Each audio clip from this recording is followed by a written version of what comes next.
Hello friends, my name is Dr. Puru Dhawan, and in this video I will give you those tips that will help a kidney failure patient to lower the level of creatinine. Also, it will help you to control the progression of kidney failure disease. Kidney failure is a disease which is progressive in nature. That means once the kidney failure starts in your body, that leads ultimately due to dialysis or transplant, because the level of creatinine keep increasing. So if we want to control level of creatinine, if we want to control the progression of kidney failure disease, we have to work on multiple fronts altogether.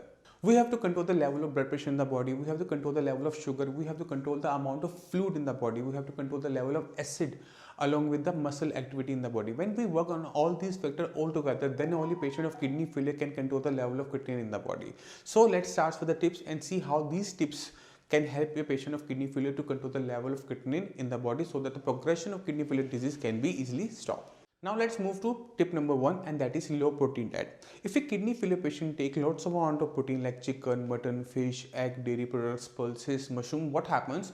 All this protein gets converted into creatinine and the level of creatinine start increasing. So all the patient of kidney failure are advised to go for protein free diet or low protein diet depending upon the condition of the body. If the level of protein is less in the body, we have to select those protein which are easily absorbable, easily digestible. And if the level of protein is okay in the body, we have to go for protein free diet. Because our body is made up of protein, from our hairs to our toenails, everything is made up of protein. So if we go for protein free diet, deficiency of protein will happen in the body. So we have to replace this protein with something else. We have to replace this protein with the carbohydrates, because when we take heavy protein, what happens? It gets converted into creatinine. But when we take carbohydrates, it gets converted into protein in the body without creating any kind of creatinine in the body. So all kidney failure patients are advised to take either low protein diet or protein free diet depending upon the condition of the body. Now let's move to tip number 2, and that is avoid exercise, heavy exercise. If a kidney failure patient performs heavy exercise like running, swimming, jogging, what happens? Because of high muscle activity, high metabolism of muscles, creatinine formation increases in the muscle. So we have to avoid all these heavy exercises so that the level of creatinine can be easily controlled in a kidney failure patient. Because creatinine is a protein which is excreted through our muscles during its metabolism. So if we do any kind of thing which increases muscle metabolism, the excretion of the creatinine also increases. That's why all kidney failure patients are advised to take rest. Now let's move to tip number 3, and that is avoid fever. Fever is a thing which creates muscle fatigue. Your muscle starts paining, and because of this pain in the muscle, what happens? The formation of creatinine in the muscle increases. That's why when a kidney failure patient suffers from fever, what happens? There is sudden jump of creatinine in the body. So all patients of kidney failure are advised to take care of body so that fever can be easily avoided. Now let's move to tip number 4, and that is avoid high blood pressure. High blood pressure is a thing which is very common in almost all kidney failure patients, and almost 40% of kidney failure patients comes from the background of high blood pressure. Because of high blood pressure, the kidney is failing. So we have to control this high blood pressure. If we don't do so, what happens? There is further damage to the kidney and the level of creatinine keep increasing.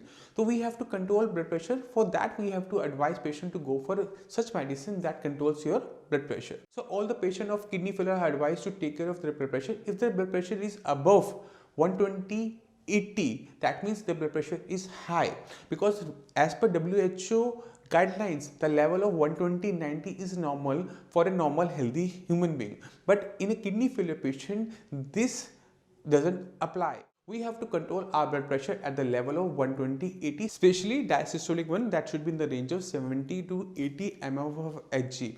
If the level of systolic increases above 120, 130, 140, that doesn't harm your kidney. So we have to take care of diastolic one specially. Now let's move to next tip, and that is avoid cold climate. Cold climate is a thing which should be avoided by all kidney failure patients, because of this cold climate, what happens? Shivering comes. And when the patient of kidney failure shivers, what happens? Because of shivering of the muscles, creatinine production increases in the muscle. So in a kidney failure patient who living in a cold climate, we have to take care of shivering also. We have to keep the body warm, wear your gloves, caps, woolen cloth so that there is no shivering in your body. If you shivers, the level of creatinine will definitely increase in your body. Now let's move to tip number 6, and that is avoid sugar.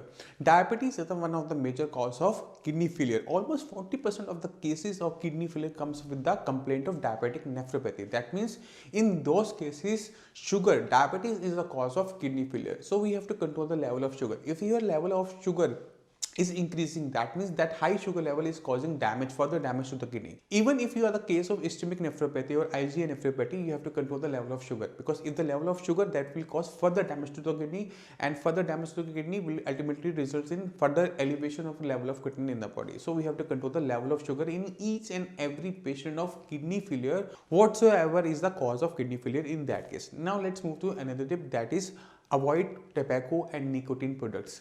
Tobacco and nicotine is a major cause of high blood pressure. If you are addicted to nicotine, if you are addicted to tobacco, what happens? Because of daily administration of tobacco, nicotine, there is slight elevation of blood pressure, and this slight elevation of high blood pressure causes further damage to the kidney. So all the patients of kidney failure are advised to avoid all kind of addictive materials, especially nicotine and tobacco, so that the level of blood pressure can be easily controlled, because all these tobacco products contain some kind of chemicals, and which is very toxic, nephrotoxic to your kidney. So we have to avoid tobacco and nicotine in all kidney failure patients. Now let's move to another tip, that is to avoid caffeine. Caffeine is another thing which is very addictive, which is very common, which we use as a coffee. But when a patient of kidney failure takes large amount of coffee, what happens? Because of daily administration of coffee, there is a slight elevation of blood pressure, and likewise what is happening with the case of nicotine, that also happens with the case of caffeine. So all the patients of kidney failure are advised to avoid all kind of caffeine products, so that the level of blood pressure can be easily controlled and no further damage to the kidney happens. Now let's move to the final tip of this video, and that is to take baking soda. Baking soda is also known as sodium bicarbonate. When our kidney fails, what is happening? There is an accumulation of waste material like creatinine, urea. Along with creatinine and urea, there is lots of all other waste material also accumulated in the body, and one is acid. Each and every cell of our body, when eats something, it produces small amount of acid in the body. This acid is passed into the blood, and this blood goes into the kidney, and kidney excrete out this acid through urine. But when the kidney fails, this excretion of the acid also goes down, and acid starts accumulating in our body. To neutralize this acid in the body, we have to use baking soda, so that the effect of the acid can be neutralized. Because once the level of creatinine increases 3.5 or 4 milligram per deciliter, what happens? There is a condition comes in the body which is known as metabolic acidosis. That means the pH of the blood falls.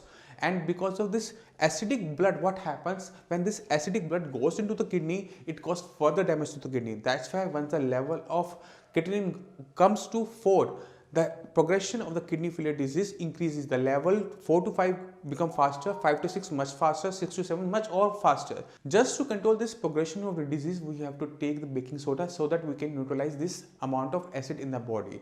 So all the patients of kidney failure are advised to go for KFT along with serum bicarbonate, so that the level of acid can be easily judged by the doctor. And to neutralize this acid, all patients of kidney failure are advised to take baking soda, so that this acid doesn't cause further damage in your kidney. With the help of this video, now I hope you can easily control the production of creatinine in your body, and also can control the progression of the kidney failure disease in your body.